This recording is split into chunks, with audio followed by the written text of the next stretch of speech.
Hi, everyone, and welcome to Inside AWAI. This month, we are talking about 7 ways to find and attract quality writing clients. My name is Rebecca Matter, and I'm joined by Katie Yeakle. Hi, Katie. Hi, Rebecca. Hi, Pam. Hi, everybody.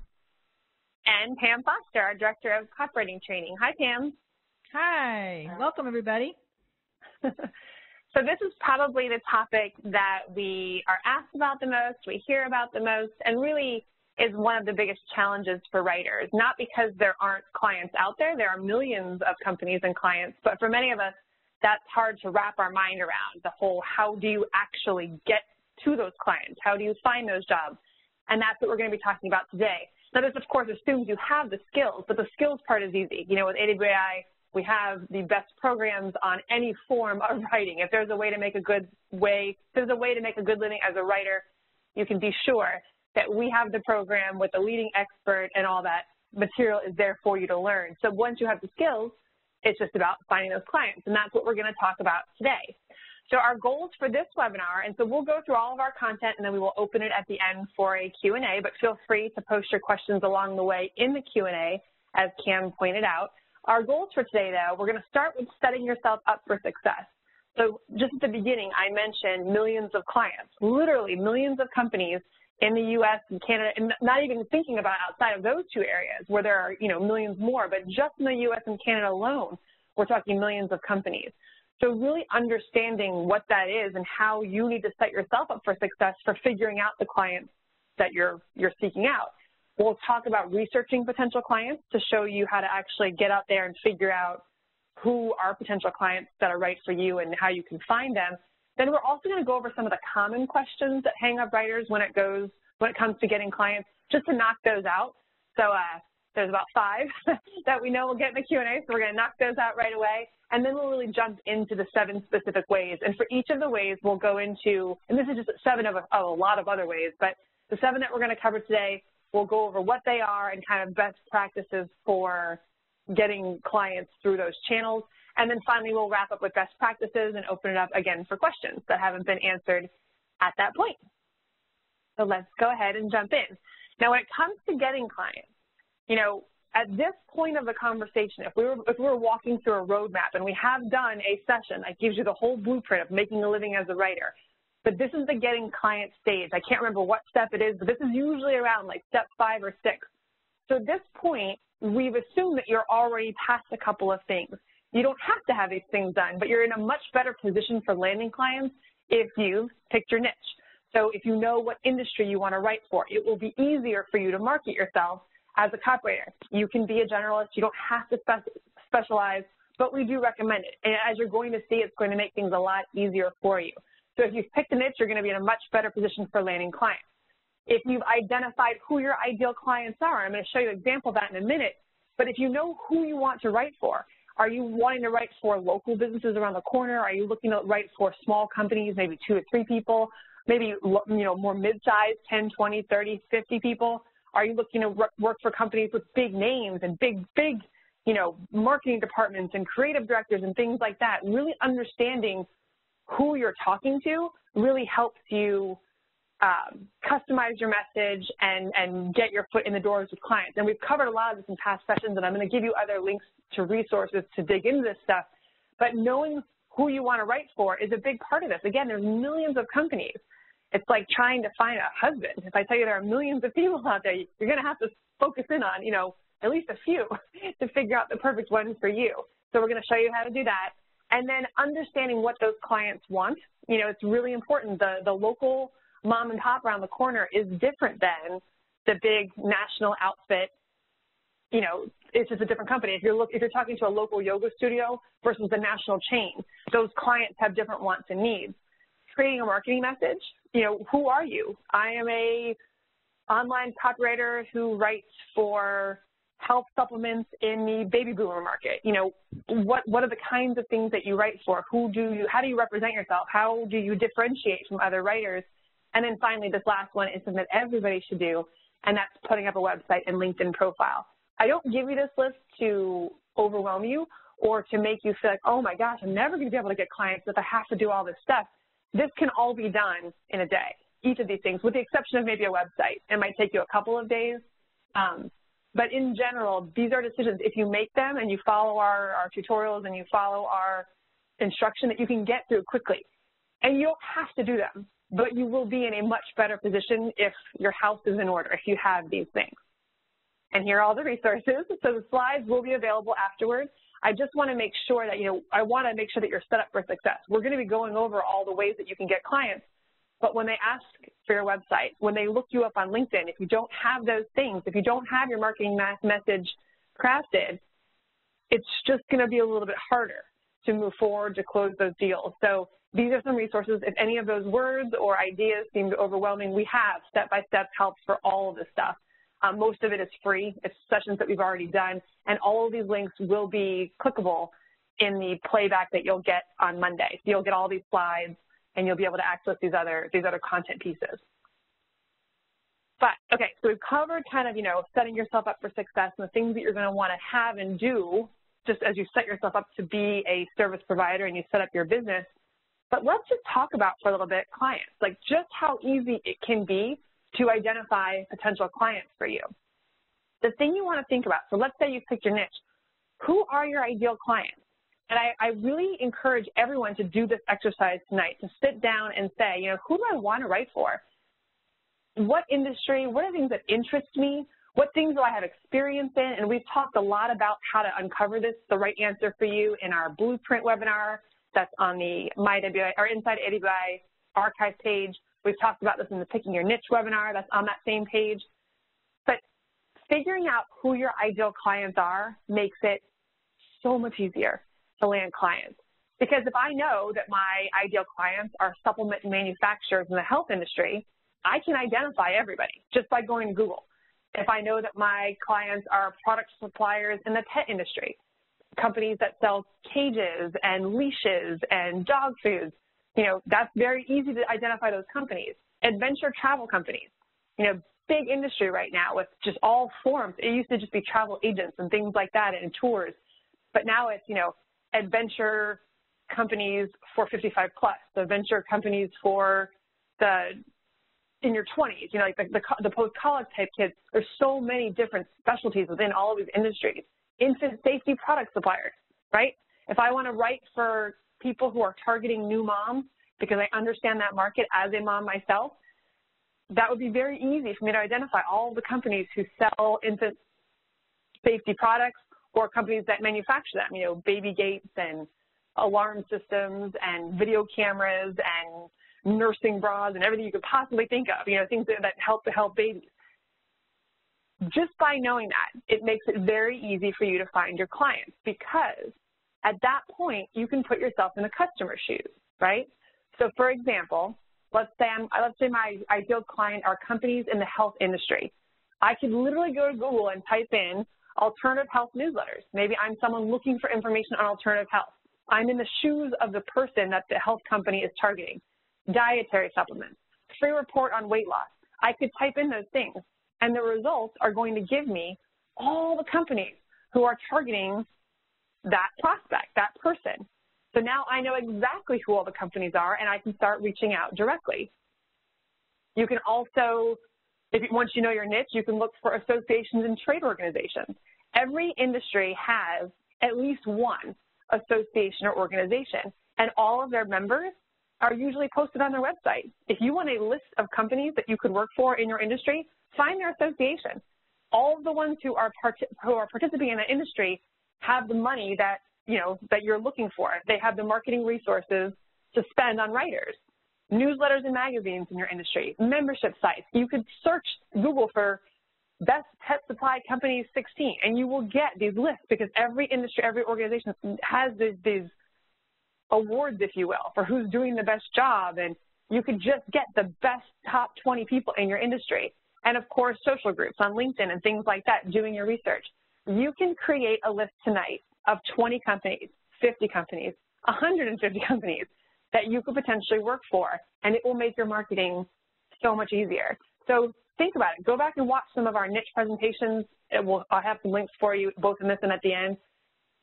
But think about who you want to write for. Of all the millions of companies, if you can narrow it down to 50, 100, 150 possible ideal clients for you, the rest of the things that we're going to be showing you will be a lot easier because you'll be able to be targeted and focused on the companies that are best suited for you. Okay, so we've talked about finding clients. Now let's just knock out some of the common questions. So a lot of people, especially a lot of writers, especially when they're brand new, and they attend a webinar like this, they say, okay, I'm overwhelmed now. I want to get clients. I want to make a living as a writer, but I don't have any experience. What's going to happen? You don't have to have writing experience. And I'm going to use an example, and this goes back to picking a niche. You have experience in something, right? So whether it's in a professional experience, so you've worked in the solar technology industry for 10 years, or it's a social experience, you've taken martial arts for 10 years, right? You know better, you know more about martial arts and that industry than I will ever understand because you've been in it for that long. Or you are a person in that space. I'm a mom, you know. A few years ago, I was a new mom. I understand the new mom industry. I understand exactly what the people who are trying to sell to me are trying to accomplish. You can use all of that experience in your marketing. It doesn't matter if you have 10 years of copywriting experience. If you have 10 years of martial arts experience and I have 10 years of copywriting experience and you and I both go to all the major martial arts outfits and attempt to land their copywriting jobs, who are they going to hire? They're going to hire you every single time. They're going to expect to pay you more, and they're going to expect that you're going to do a better job, which is why they are happy to pay you more, because you have the experience. You can talk the talk. You understand their prospects. You understand the business. You understand why people take martial arts. I don't understand any of that. I can write, but I don't understand that industry, so it's going to be a lot harder for me to get up to speed. You also, if you've taken any of our programs, if you've invested and spent time training in the training and getting the skills, you have experience. Every program that we put out has you working through exercises. Those exercises are put there with intention to give you experience, to help you build confidence, to make sure that you understand not just the theory of how to write a case study, a white paper, a website, whatever it is that you're interested in, but that you've actually done the work, that you have the experience actually writing a white paper. That's why we structure our programs the way that we do. So even on day one, you have experience. And I'm just hitting on this point right now because I need everyone to make sure that that shift happens in your brain. Even on day one, just like the dentist who has paid for his training and gone through the work and taken the time to do everything, the day he starts out as a dentist and he opens his practice for clients, he does not say to everybody, I'm brand new, please let me work on your teeth, right? From day one, he has invested in himself. He has spent the time. He has the skills. From day one, he has the right to charge people professional fees for his dental services. You're the same way. So when you're going out with clients, it's not about focusing on the lack of copywriting experience, the lack of white paper writing experience, whatever you're doing. You're picking a niche, you're crafting your marketing message, you're focusing on the things that you do have, what you do bring to the table, which is another reason why we encourage you to pick a niche, because it just makes this conversation so much easier. It's never about what you don't have, it's what you do have. What is it that the client wants, martial arts studio? Well, I can help you get that because I'm a trained writer with 10 years of martial arts experience, right? See how that works? So if you don't have any writing experience, don't worry. That's not what this is about. You've come to the table, you've got experience in something, whether it's professional, personal, social, and or hopefully some form of writing experience. Not for clients. I'm not looking for client experience.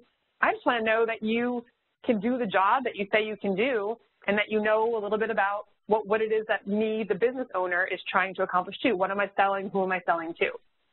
Which leads to the next one. Great. I get that, Rebecca, but I don't have any samples that prove that that prove that I can do the job. You can create samples. There's two ways I always recommend doing this. One is to just create the samples. So if you want to write emails for the golfing industry, websites and emails, write a sample website, write sample emails. That way when people ask you for your samples, you have samples that are relevant to the industry that you're trying to promote yourself in, right? The second way of doing it is not to worry about it. And when a client says, great, I'm interested, do you have any samples? You can say, you know what, I'd prefer to go ahead and write relevant samples for you. Why don't I write an article for you? Why don't I write a blog post for you? Why don't I write something for you that is so specific to your business? That way we can both see if this is a fit. You'll get a sample that's relevant to you. It's written in your style, your voice, your tone, to your prospects from your company. And I'll be able to see kind of what our process would be like together. Just through that, now all of a sudden, resistance is down. You provide so much value out of the gate because now you're offering to basically, like a try before you buy, if you will. And you just say, and if you want to use the copy in the end, great, you can pay me for it at that time. But if not, no harm, no foul. We'll move on. If this isn't a fit, that's okay too. But at least it'll give us a chance to see if we can work together. And two, it will give you a relevant sample that's relevant to your business and your style. So that's two easy ways to get around samples.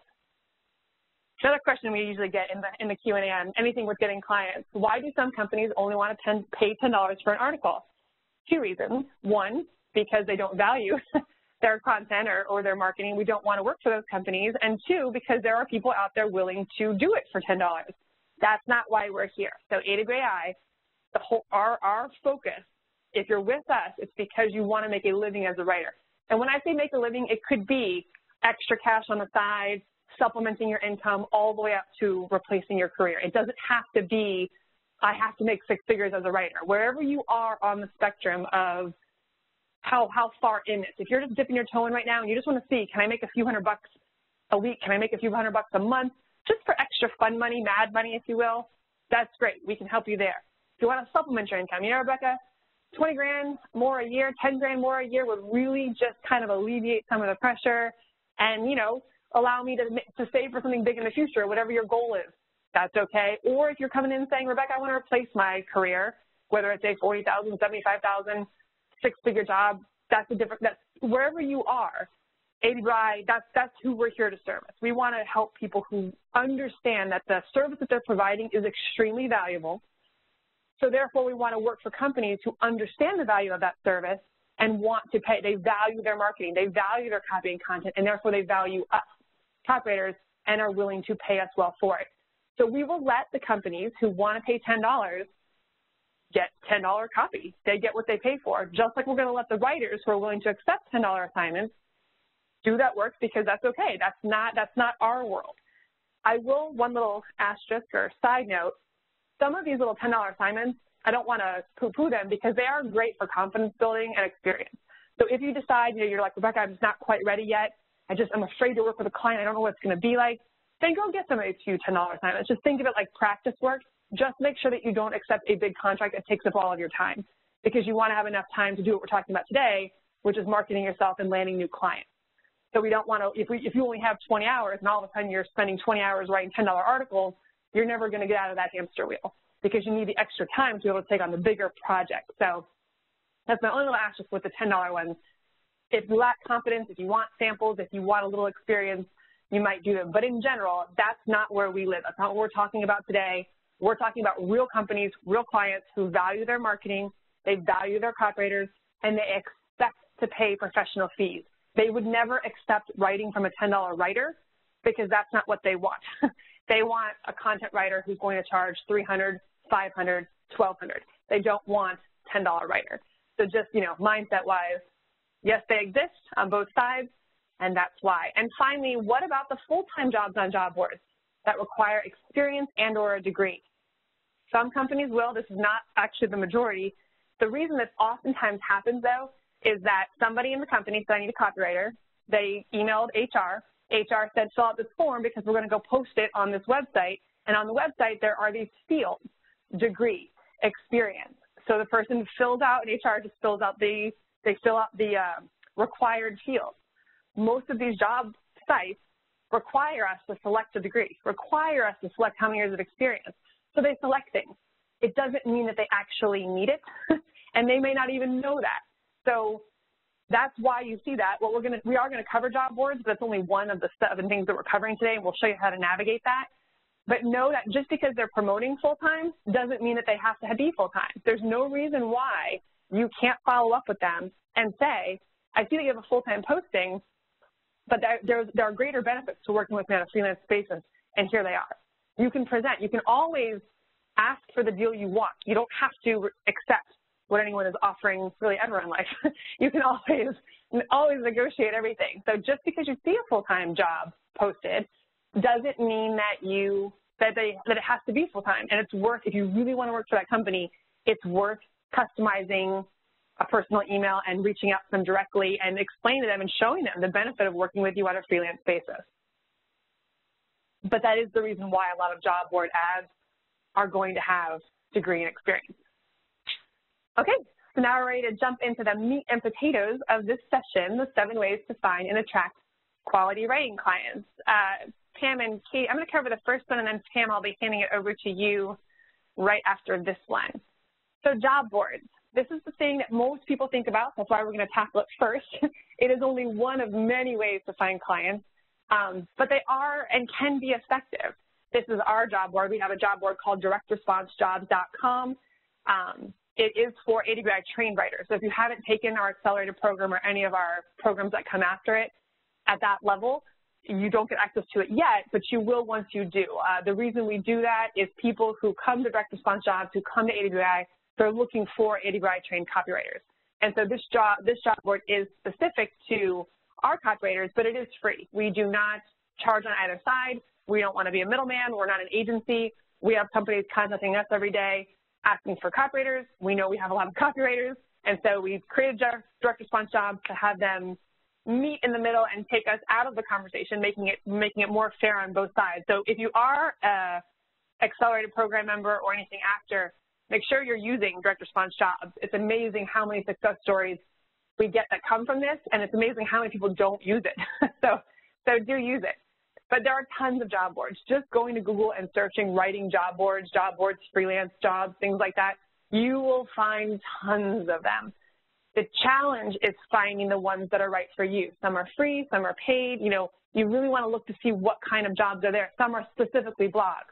Some are specifically $50 articles.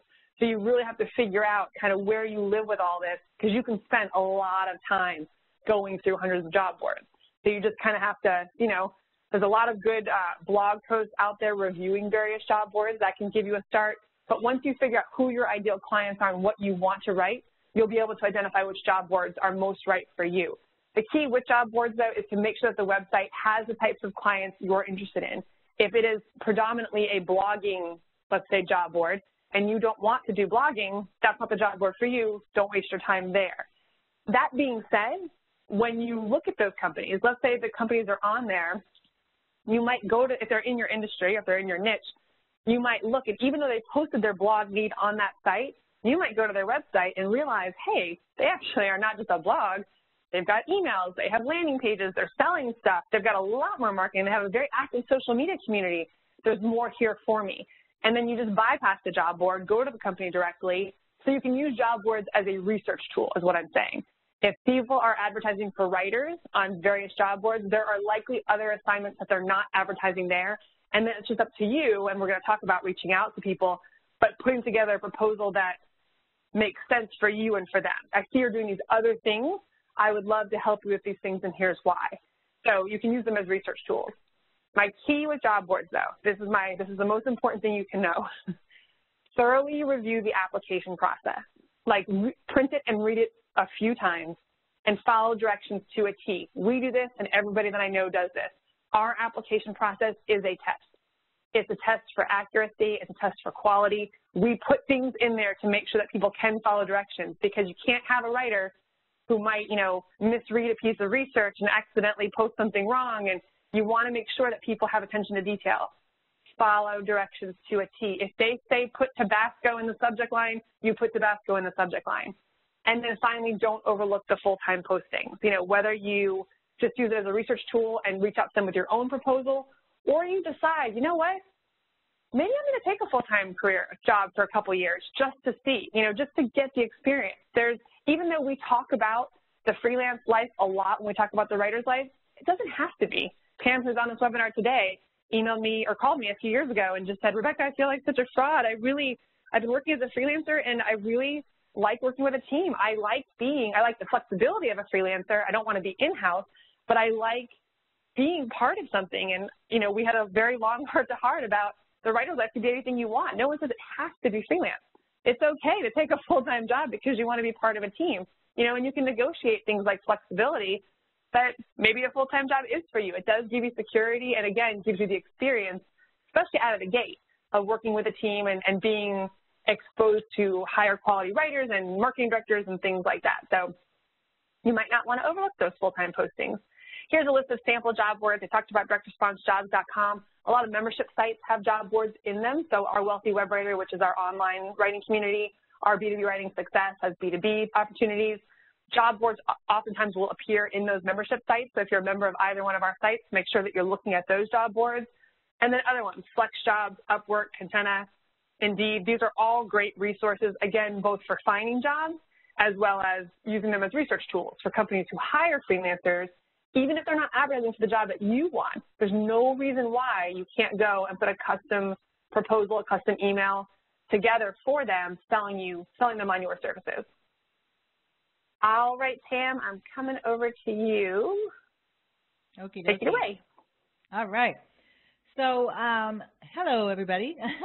Now, we're going to mention LinkedIn a few times in this presentation because LinkedIn, if you haven't been there yet, or even if you've been there but you've just been dabbling a bit in it, it is where professionals are, and they're connecting with other professionals.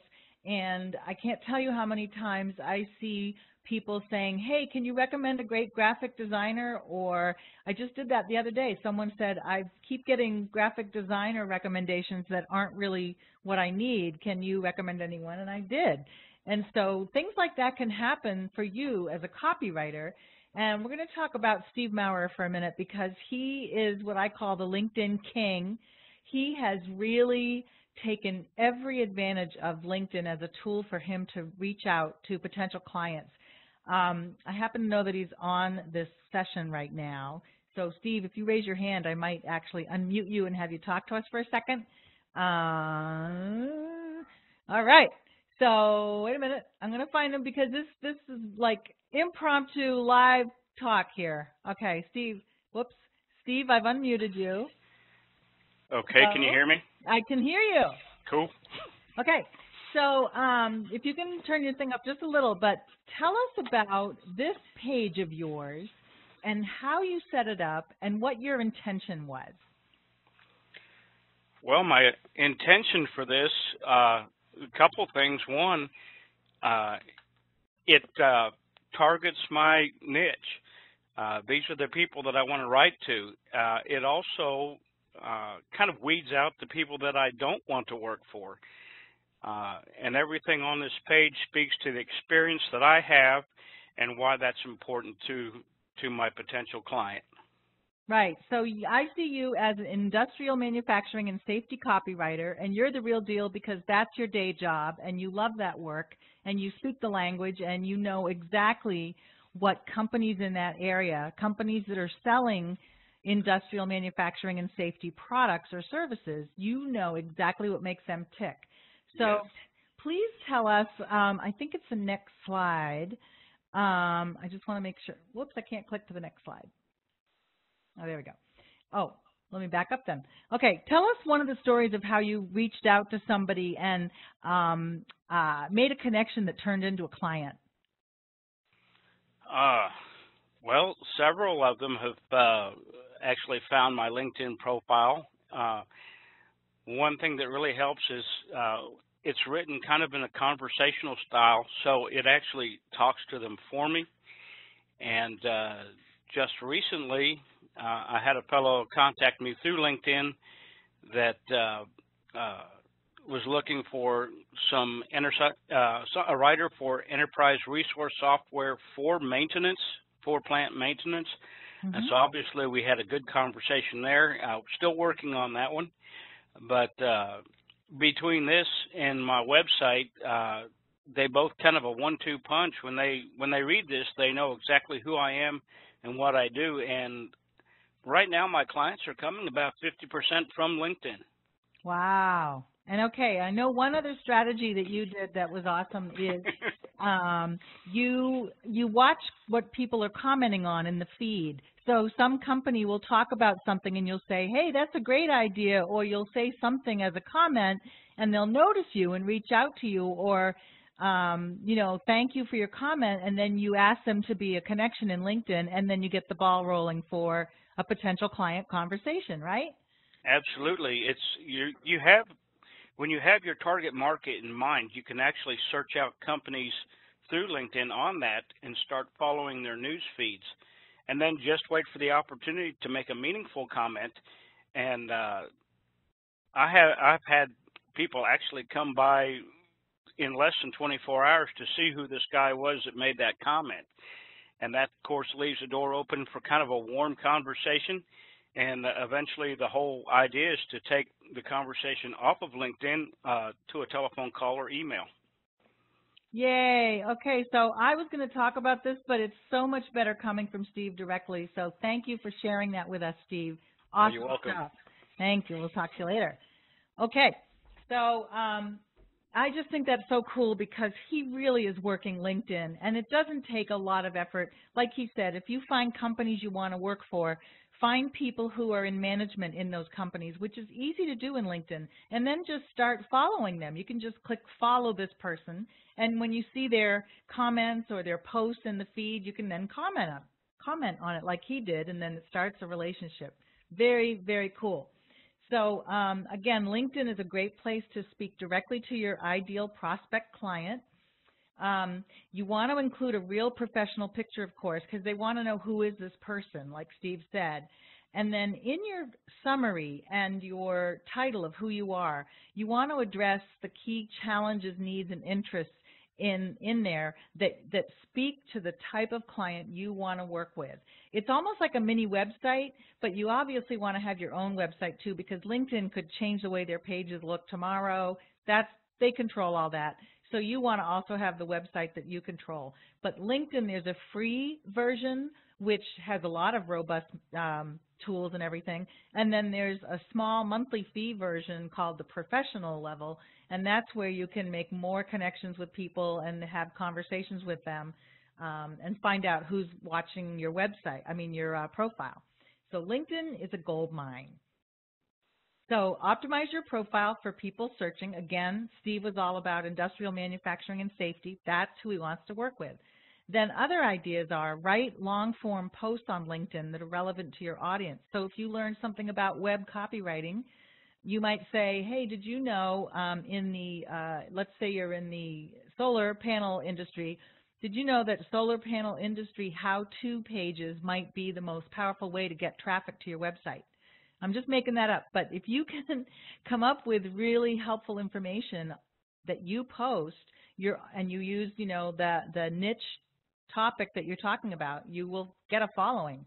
Then again, you want to follow your ideal client's company page because they post things that you can comment on. And then that shows your value. Make sure your posts are not just like, hey, cool, but make sure your posts show your value. Like, yes, I've seen that too when I'm writing blah, blah, blah, or something, but don't heavily pitch them either. There's a fine balance. And then you want to write contents referencing your ideal clients and then tag them in the post, for example. So if there's a company you want to work for, you might share something they posted and say, wow, isn't this a cool idea from name of company? And of course, that client will see that you posted and shared. So if you want to find out more about this, because LinkedIn, I swear, is a wonderful, wonderful place to start to find clients and connect with them. We do have a resource called How to Use LinkedIn to Land Well-Paying Clients. And again, when you get the replay on Monday, that'll be a live link. So here's an example of Steve posting on Banner Engineering's post, and he's commenting on it. And then they ended up liking what he said, and it turned into a conversation. Bada boom, bada bing. They got connected. Okay, that's LinkedIn. Now, personal network is something I want to talk about because you may not think about this, but every single person you've ever come into contact with in your life could be a potential referral source or even a potential client. So what I want you to do is think about people from your career, people from your college, if you went to college, people from your civic organizations you might belong to in town, like maybe you belong to Kiwanis or something else. People that maybe your kids are in sports and you hang out with people on the bleachers while their kids are playing. You could talk to those people like, what do? They all work, right? Or you could think about your network on LinkedIn, of course, and reach out to them. Tell everyone you know that you're a copywriter. Tell them this. If they're not sure what a copywriter is, say, I help companies write their marketing materials. So I help them create website content that works. I help them write their emails. I help them do social media. I write online content such as blogs and articles. That's what I do. And they'll be like, oh my gosh. I mean, I've had this literally happen to me many times where I explain what I do and they're like, can I have your card? Because our company needs that. And even just standing in line to get coffee at Starbucks or whatever, if you're just standing around and the person in front of you is looking around and, you know, you make eye contact real quick, you just say, hey, you know, are you off to work? And the guy's like, yeah, what do you do? I manage marketing for blah, blah, blah. Oh, really? Well, I'm a web content writer. And there you go. I've had that happen. That's why I know. So talk to everybody. Tell them you're a copywriter. I challenge you today to find 10 prospects that you actually know. Take a piece of paper, write down, okay, where do I go for local business? The bakery, the fitness center, anything, the art supply store, whatever it is, you've established a relationship with that local business. Well, tell them what you do the next time you talk to them. Say something like, hey, is your website working great for you, or are you real happy with it? And they'll be like, well, no, it's actually terrible. And you might say, gosh, you know, I could help maybe. I write copy for the web. Or what I did with my own accountant is I offered to do his website and his newsletter in trade for them doing my accounting services for me, my annual tax return. So you just never know. The local businesses that you touch, you may have a connection there. Tell them what you do. Then also on LinkedIn, start connecting. It's very easy to do. You go into LinkedIn, you set up your profile, and then it gives you easy instructions on how to connect with people you know. And if you put your past jobs on there, for example, it may say, here are other people that used to work where you work or currently work where you work. And just start connecting with them. Also, don't rule out family and friends. You might have a brother-in-law who runs a small business. Or you might have a cousin that is part of a marketing department at a big corporation. You never know. Think of everyone you can. Think of college connections. Are you still in touch with them? Or could you find them on LinkedIn by saying, I went to University of Florida. Oh, here's a bunch of other people who went to University of Florida in your class. And then you'll find, oh, gosh, there's 6 people I know. Connect with them. Tell them what you're doing. Or even just in the sheer fact of connecting with them, they might go onto your profile and say, oh, my gosh, look at what this person's doing now. I actually need that. And then, like I said, civic organizations, other local affiliations, anything you can think of, church, oh, gosh, anything, basketball, after work club. There are also meetups. If you're not familiar with Meetup, all one word, MEETUP, it's a website, meetup.com, and you can put in your zip code and see what kinds of meetups there are in your area and type in marketing and see if there are marketing meetups. Like I'm in Raleigh, there are marketing meetups, there's an SEO web meetup, there's a bunch of geeky WordPress meetups, and you go to them, they're usually free, and you can connect with people. I went to a Raleigh SEO event that the meetup people put on for a day, and everybody said, what do you do? I said, I'm a web copywriter. Can I have your card? And one guy held up a sign that said, SEO writers needed at the event. So meetups can be amazing. All right. So promise me you're going to write down 10 people you know after this thing is over, okay? Promise me that. Now, the next section I want to talk about is trade shows, because it has been one of those things I just sort of overlooked, and then one day I was like, oh my gosh, this is actually a gold mine for several reasons. So trade shows are where companies spend big bucks to have a booth, hand out brochures, have signage, have maybe emails that they send out to get people to their booth at the event, all that. That costs a lot of money. I mean, when you think about national trade shows, it costs $30,000 for a company just to have a table. That doesn't include what's on the table or the signage or anything else that they're doing to market themselves at the trade show. That's just to have a spot. So they might be spending $100,000 or more to be there. Now, it's perfect for you because it's where you can make connections with people. Now, there's a balance on that. I want to explain that. But when you're walking through a trade show as a writer or a blogger or some kind of person in the industry, you can start making friendly connections. You don't want to pitch your services at the event because they'll boot you out of there. It's called suitcasing. You can't sell yourself to the people who have paid all that money to be there trying to get customers. But what you can do is say, I'm a blogger in the industry. I'd like to know about your company, and do you mind if I take a card and a brochure? And they'd be like, no, happy to tell you, happy to give you that information. Then afterward, that's when you can follow up. So here are some things you can think about. Once you've chosen an industry that you want to work in, research the trade shows. There are always annual conferences and events, and see if you can get a press pass. Either start a blog on your own website or see if you can write for a journal in the industry, something like that where you're legitimately a writer in the industry and they will approve a press pass for you to go to the event. Then you want to research and reach out to prospects in advance if you can, like make a short list of, wow, okay, the veterinary industry one that I usually go to every year has 750 exhibitors. That's 750 potential clients. Now think about it. How many clients can you probably handle in a year? Maybe half a dozen, maybe 10 at the most.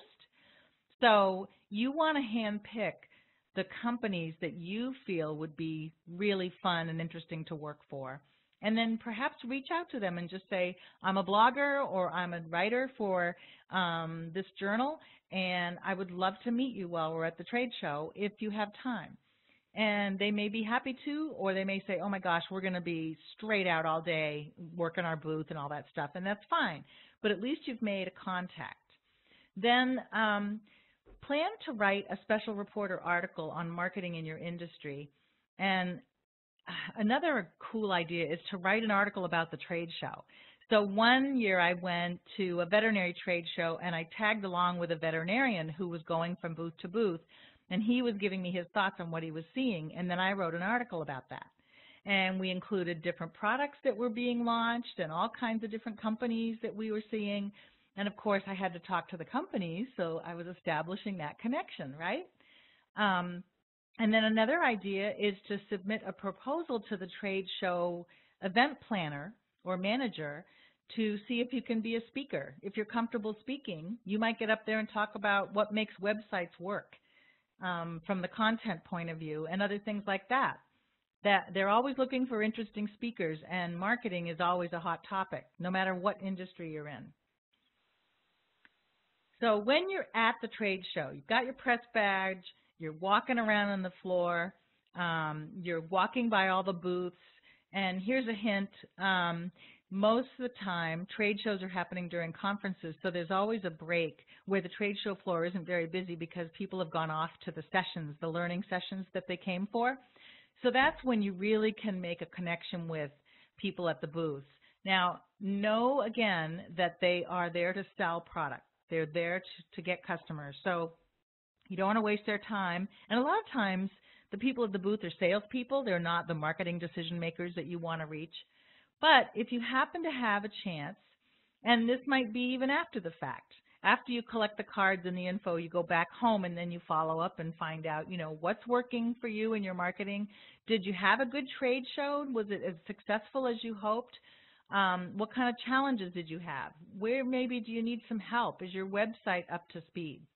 What marketing channels do you value the most? And where are you spending the most money? And they'll probably say on the trade show. But you want to make sure that you're seen as a value where the kinds of questions you're asking them lead them to think, wow, this is someone who is very curious about helping us. And gosh, wouldn't it be nice if we could have their help? But again, there's that balance. You don't want to push it on them at the trade show. It's mainly about making a connection, getting to know them, and then following up and sending them something after.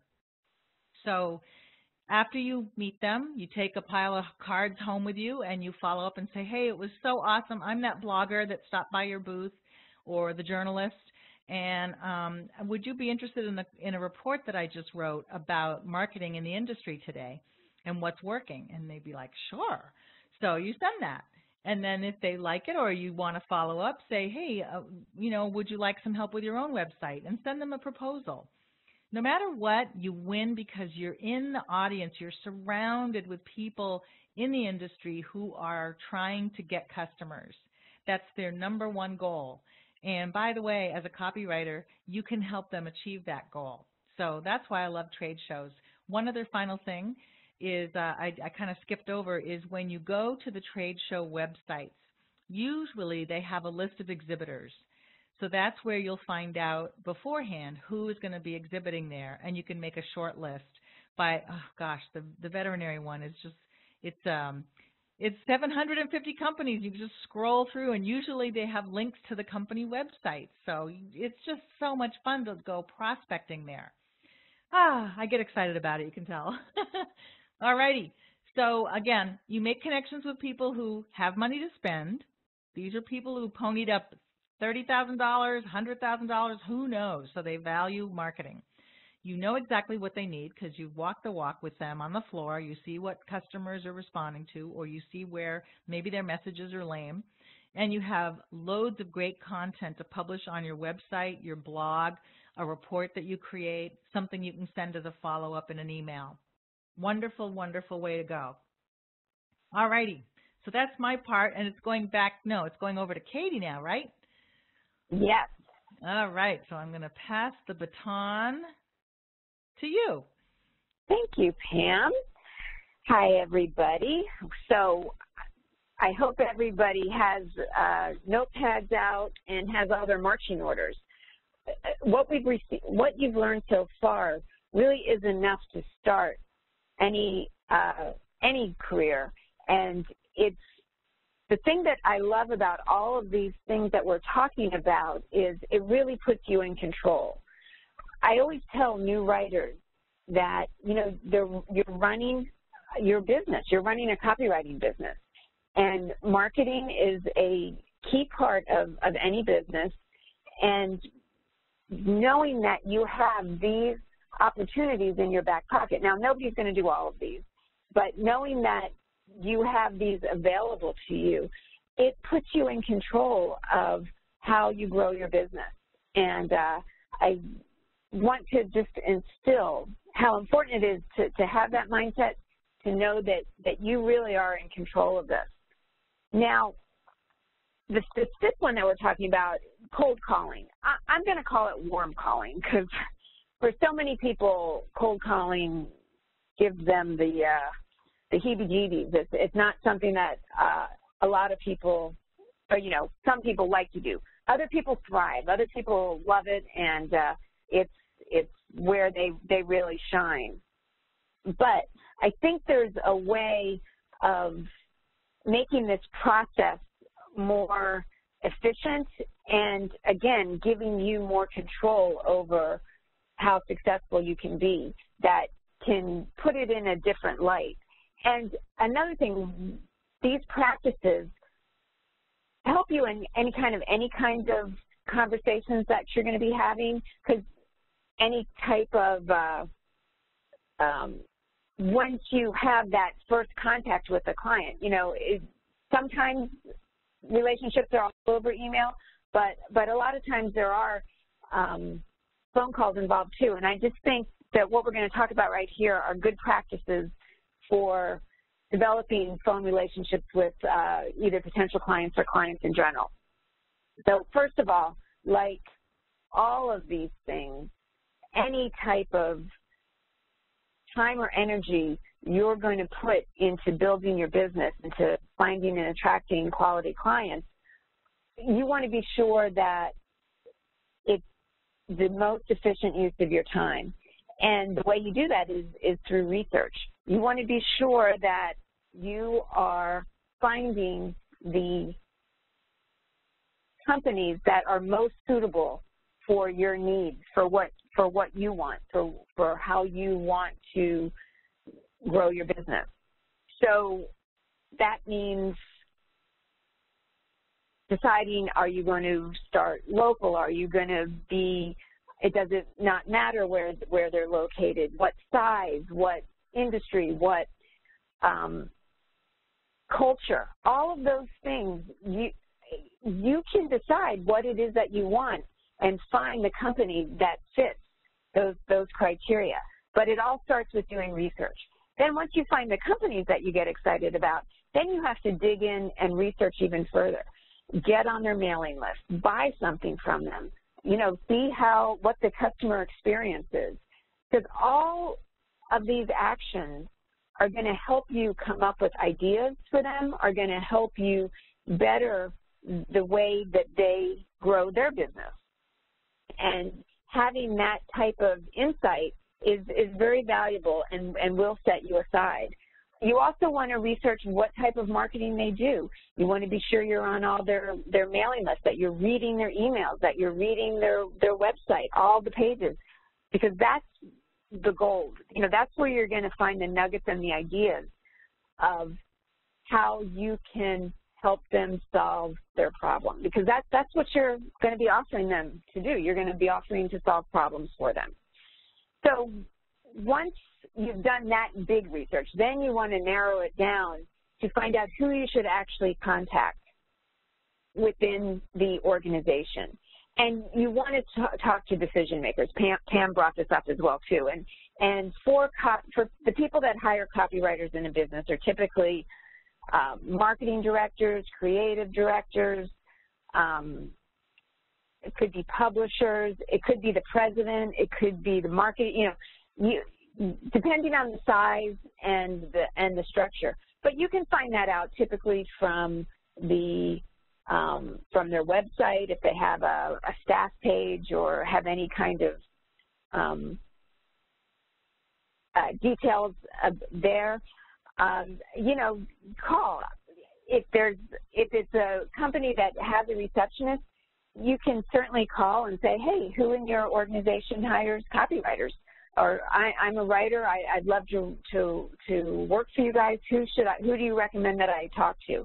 You want to, just like you were starting any kind of relationship, you want to be polite and courteous and figure out a way of getting what you want in a way that is not a problem for the person or puts any kind of burden on them, but you can certainly find out this information a number of different ways. So either through their website, through actually calling the company and asking, or like Pam said, checking out LinkedIn, checking out the company's Facebook page. A lot of times you can figure out who's in charge of marketing that way. Or if a company does go to a trade show or participates in any community groups, has a blog post, has a publication, there are clues in all those. You just have to dig a little bit, and that's kind of fun. That's part of the challenge of this. And then what I would recommend is write a script, exactly how you want the conversation to go. Even write in what you want them to say, and practice it. Have an elevator pitch, which means like in less than a minute, you're saying what you offer, why you're special, why you're different, how you can help them.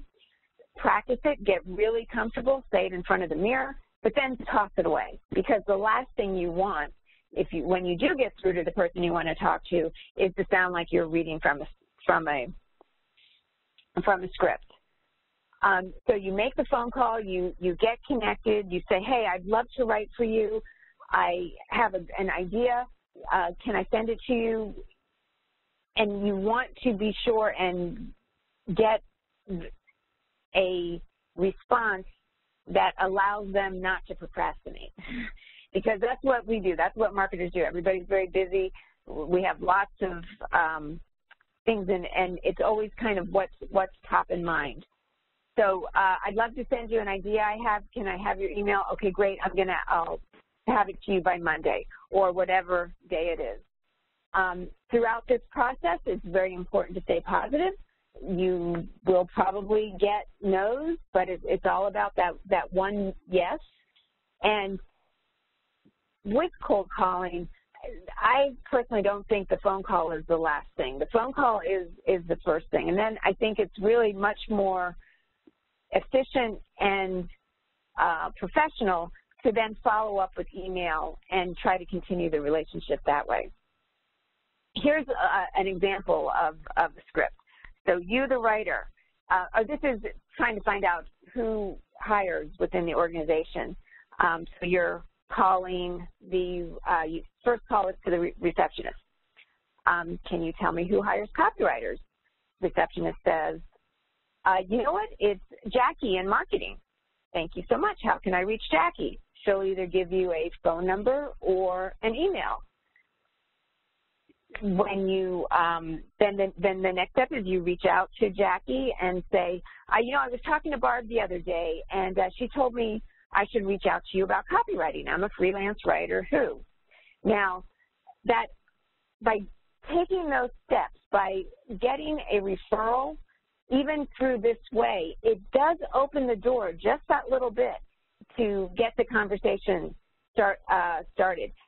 Jackie's going to recognize Barb's name. She's going to recognize that it's going to give you that opportunity to get started. So if we have any questions about that, we can run through it at the end.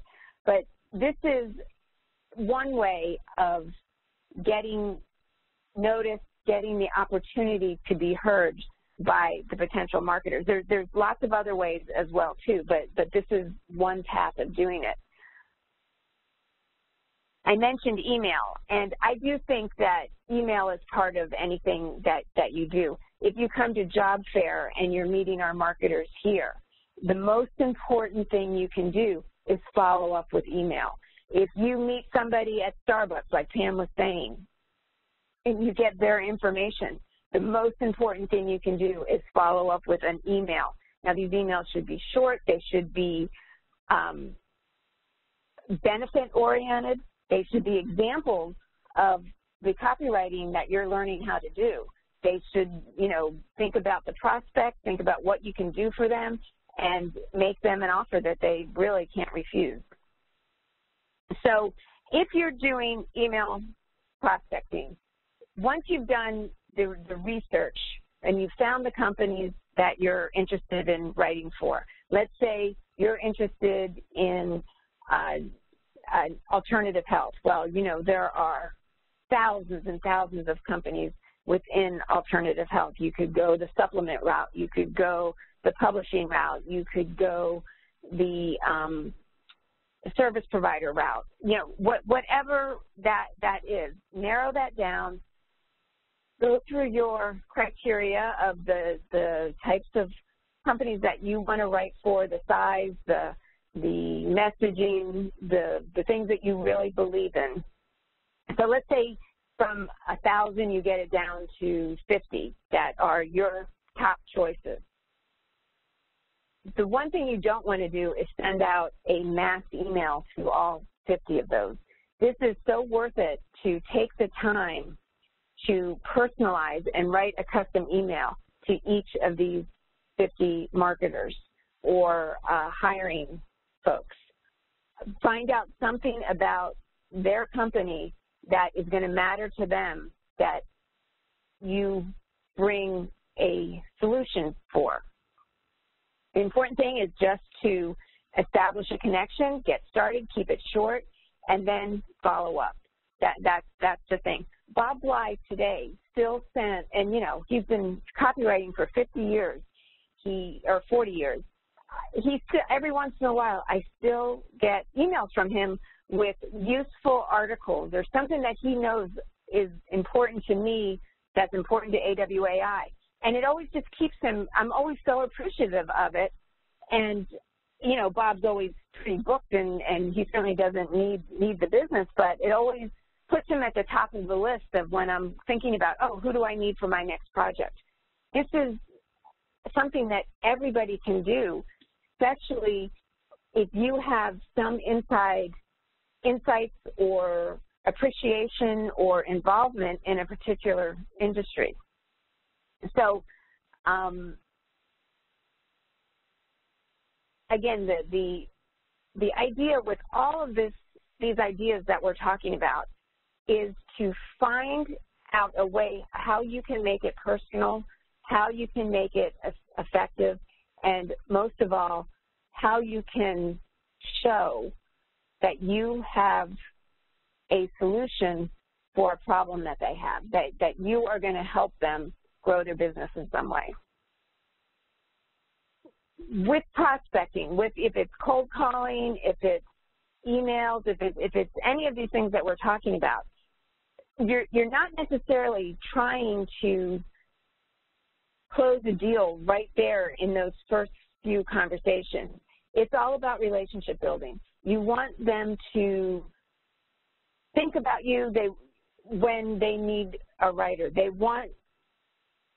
You want to establish yourself as a credible, professional resource that they can turn to when they need help. Now, here are a couple articles, reports that will be very useful to you. These will be live when the playback is recorded, but this goes into way more detail about email prospecting, so I recommend those. So everything that we've been talking about so far has pretty much been you reaching out to potential clients. This last one that we're talking about is a way of having potential clients come to you, finding you through writing, through speaking, through other avenues where you are positioned as an expert, and so they're actually coming to you. So we can, here's a quick definition. Inbound marketing, you want to create content designed to address the problems and needs of your ideal customers to attract qualified prospects and build trust and credibility for your business. Now, this definition came from HubSpot, who really kind of identified this opportunity and made a whole business. The goal is to put information out there so that the people that you want are going to come to you for solutions. Now, this content, it can be special reports, it can be lists of the top 20 things all rose gardeners need to know. It can be a glossary of terms, it can be webinars, it can be interviews with experts, it can be, anything where you're creating content of interest that people are going to want to, first of all, know about, and then going to want to know you because of it. Once you create that, it can be on your website, you can post it through LinkedIn, on Facebook, through your social media sites. There's also participating in online groups, blogs, and forums. If there's an organization or a community or something that you feel very strongly about, and if there's an online forum or Facebook group that you're already involved in, and it's a place where people are asking questions or have issues or concerns, if you're providing great information to them, if you're providing solutions, that's a natural lead-in to helping them with writing work as well. You start by giving your best insights and your best advice. Don't worry about thinking, I don't want to give away it all for free, because you won't be. And again, when you think in terms of you giving somebody a solution, they feel indebted to you. You've built trust and credibility, and they're going to want more. And then when you say, by the way, I'm a writer as well, if they have any writing needs, you're going to be the one they turn to. Pam mentions public speaking, another way of creating an opportunity for potential clients to hear you, to find you credible, and then to want to have you to write to them. articles, blogs, newsletters. You know, what you're just looking for is any forum that presents you as an expert. Now, this could be you're showing your expertise as a marketer, as a copywriter, or within your special industry. Whatever your background is, there are opportunities there for you to help other people in those groups grow their businesses. And just think about ways that you can position yourself to do that. And that's what inbound marketing is. You might want to just pick a few strategies. We've covered so many things, and even within inbound marketing specifically, there's so many ways that you can go. But, you know, just start with one or two. Maybe it's, you know, write an article that solves a problem that people in the potential clients that you'd like, in the niche you'd like to write for, have, and see where you can get it posted, see where you can have it be available to people. You know, maybe pick 2 or 3 things to start with.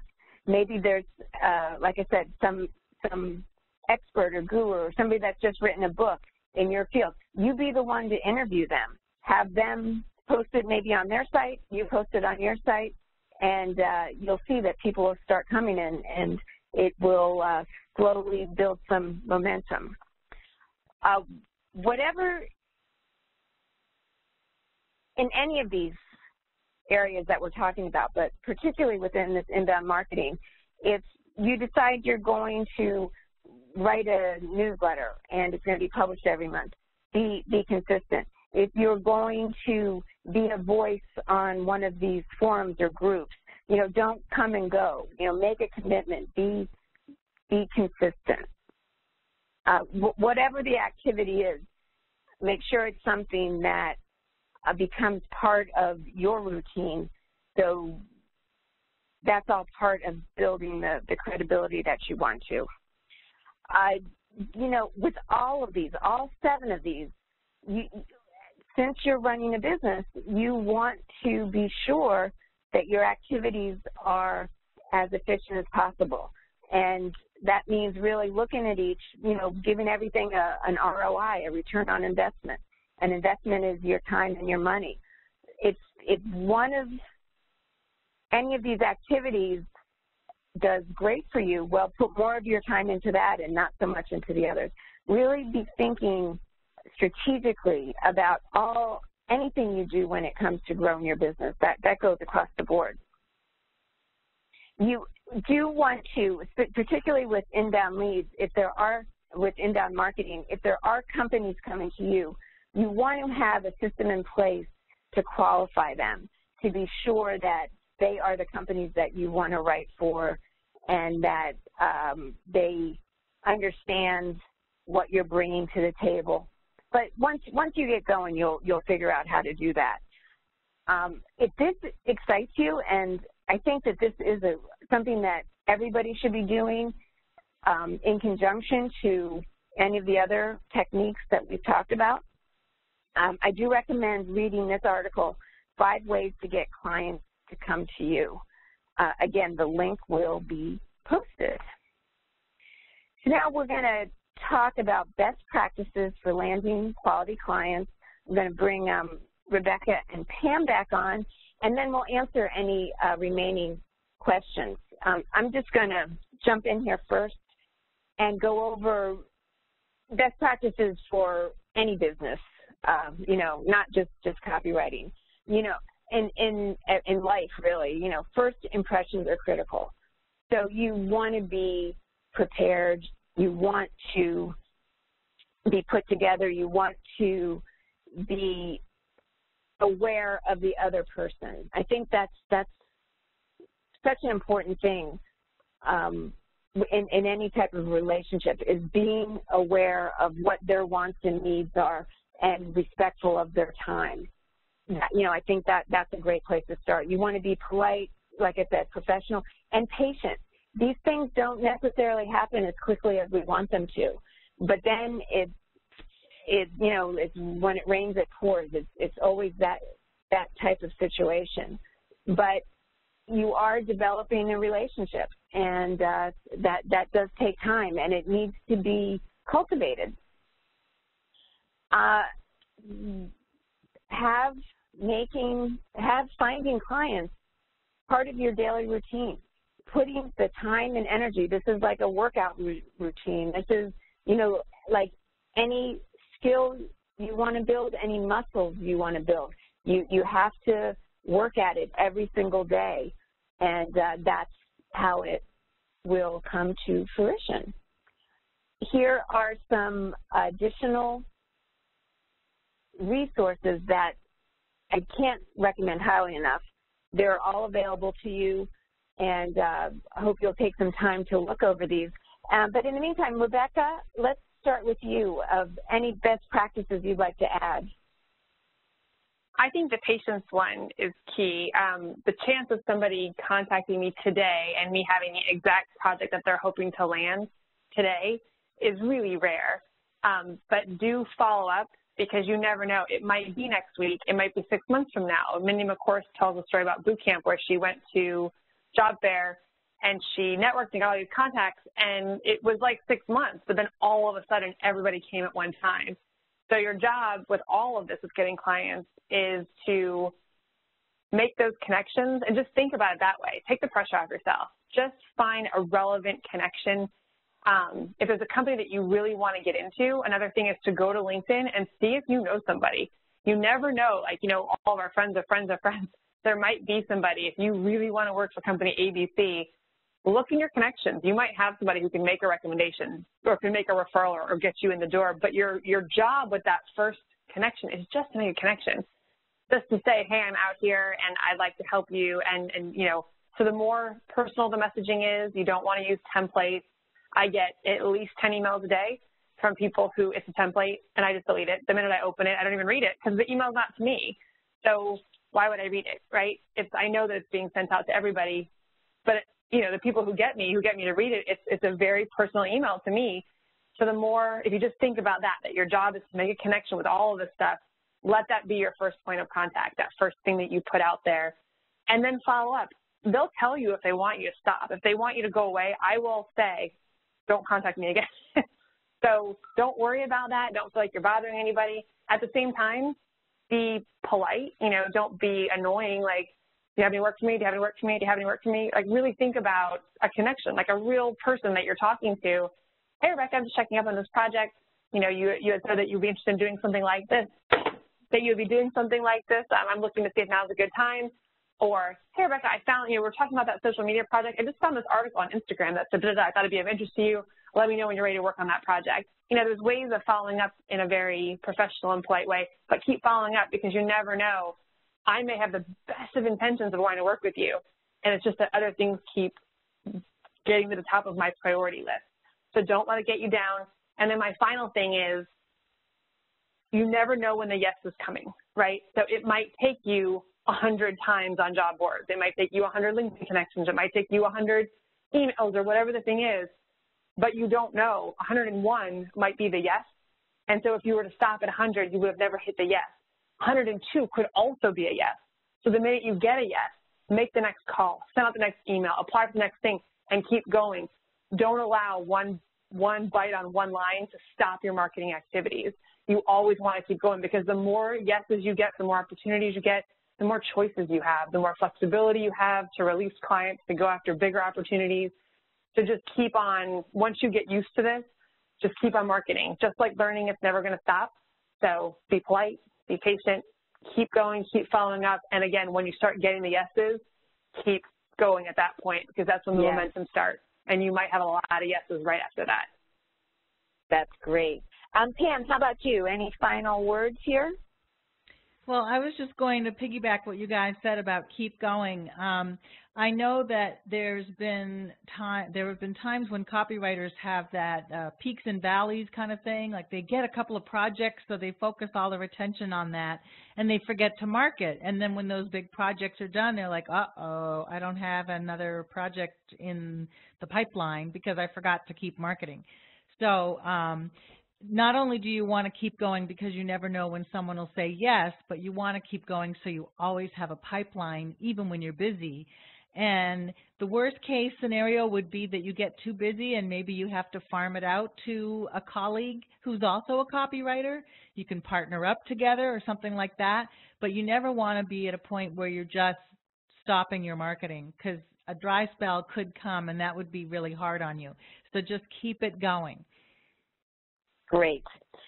Now, I know there are a few questions here. There was a couple that I earmarked that I wanted to answer. But I'm seeing one, and it's from David. I see Rebecca's answered it as well. But David's asking, how does one follow up with spec assignments months later, especially when the directions say, please do not contact the client directly? I'm glad you asked that, because David, you must be familiar, you must be talking about the spec assignments through job fair. And those are unusual in that we're getting them from the marketers for this specific event. And there are so many people that have the opportunity to work on the specs. Although, I will give you a hint, if you're coming to job fair, a lot of people, most people don't, and so don't, so know that. So you should be the ones that do it. But the reason that we say that is because of the number of potential specs that the company should be going. The takeaway for you, though, is these are companies that need writers. These are companies that are like people, these companies that come to job fairs. These are people that are spending a lot of money to come meet you. Think about what else you can offer them. I think the spec is a great exercise. It's a great portfolio builder. But even if they don't pick your spec assignment, think about what else you can do, and you can certainly contact them with another idea, with something of interest. You can build the relationship that way. Specs are great, but I wouldn't put all your eggs in the spec basket. Again, when you're being presented with specs through AWAI, it is a little bit out of the ordinary because of the nature of it being exposed to so many people. But just know that this is a marketer saying, hey, I'm looking for writers, and then I would challenge you to come up with another way to get their attention. So I hope that helped with that question. And then there was a question about business cards. Oh, I answered it, but you can definitely add more if you'd like. I just said clarity is key, and the more direct they can be about the services that they offer, the better. Good. And really, the goal is not for you to hand out business cards, but for you to get business cards. Agree. Because a lot of people don't really, nobody really wants a business card. But if somebody specifically requests one, that gives you the power. If you're getting people's business cards, then that gives you the power to start this nurturing that we've been talking about. That gives you the power to reach out to them and contact them. Otherwise, you're pretty dependent on them contacting you. So it's kind of a,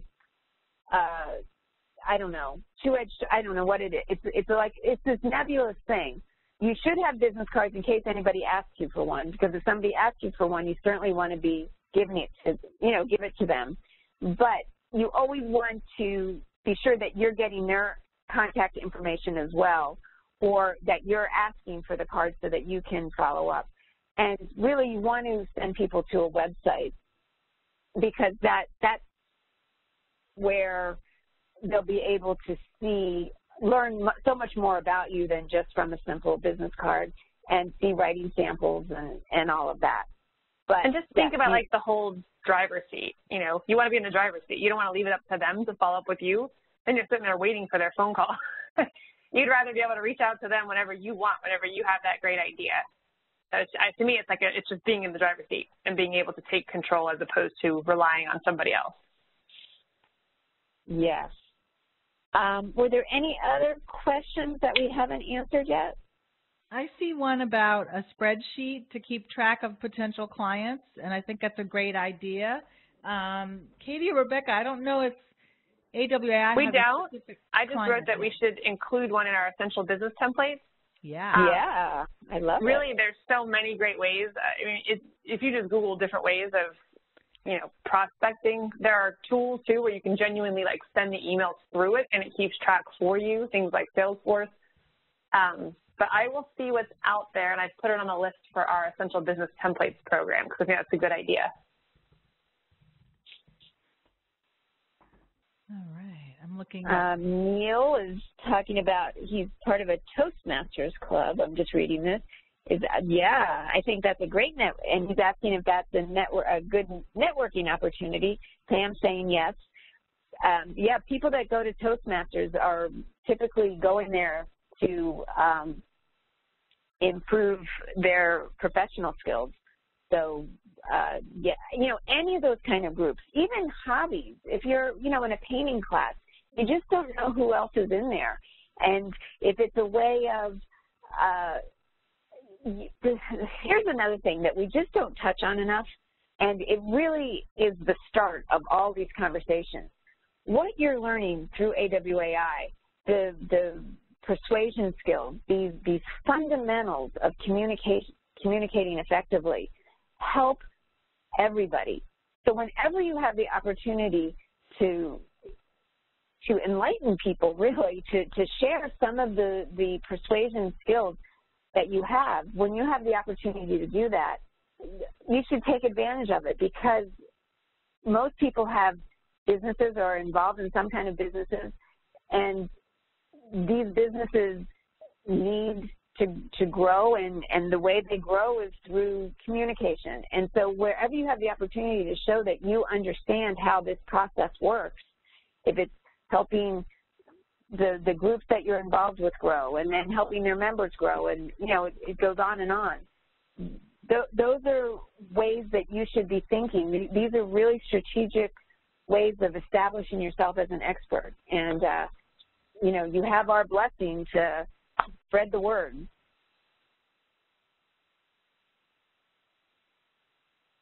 All righty. You want to? Who's going out and getting clients? Yeah. I want everyone, when they get off this webinar, I want everybody on here to just pick away and know that you're going to hear the word no. I read something somewhere that said, when you hear your first no, pat yourself on the back, because you are officially a professional writer.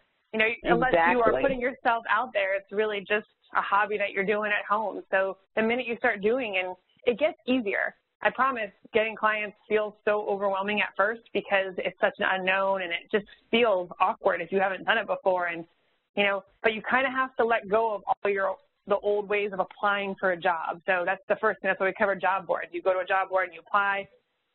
That's not really how it works as much.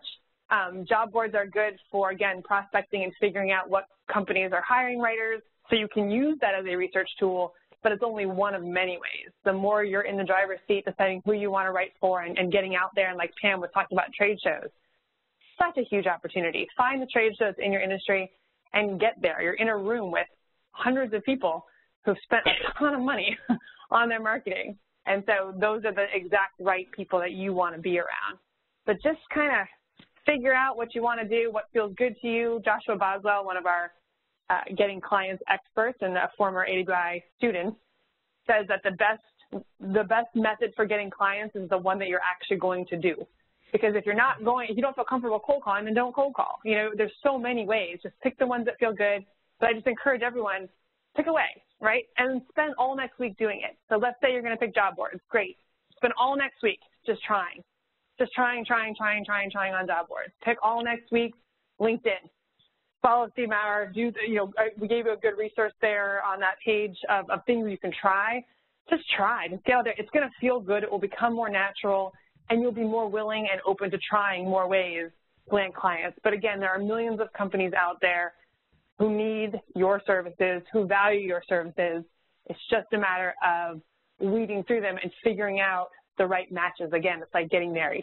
There's all these people, but not everyone's the right match for you. So we've got to start reading through them. And that's kind of where you are right now if you're just starting out. So good luck. It's going to be great. Once you get there. And most important, let us know, because part of this getting clients part is the whole celebrating when you get them, and we want to be part of that. So keep us posted. Let us know which of these works best for you. What have you tried, and what your special cocktail is of what works. Hey, I just wanted to throw something in here.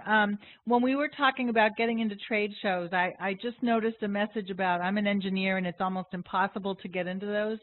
But what I was going to suggest is if you're blogging about marketing in the engineering industry, or you can somehow get a gig writing a column for an engineering magazine or journal, then you should be able to get a press pass, and they're not free. Usually you have to pay for a press pass, but it's usually like $40 or something.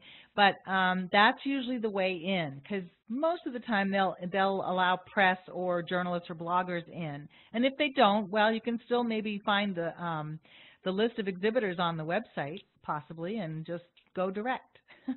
Exactly. Good. Excellent. All right, guys. Thanks for joining us. We've decided we're still figuring out our next couple of topics. So I'm going to send you an email on Monday asking if you have any other questions, as well as giving you the playback, the slides, and other ideas. Most of our sessions come from requests. So if there's something you want us to cover that you want us to dig into deeper, just let us know. We always say if there's something that can help you, you can count us in. So just let me know. I'm at askrebecca@awaiionline.com. And again, I'll be sending you an email on Monday. All right, everyone. Thank you, everybody. Thank you, Katie. Thank you, Pam and team, for helping. Thanks for being here, you guys. All right. See you next time. Bye, everyone. Bye. Bye-bye. Thanks for all the good wishes here. Bye.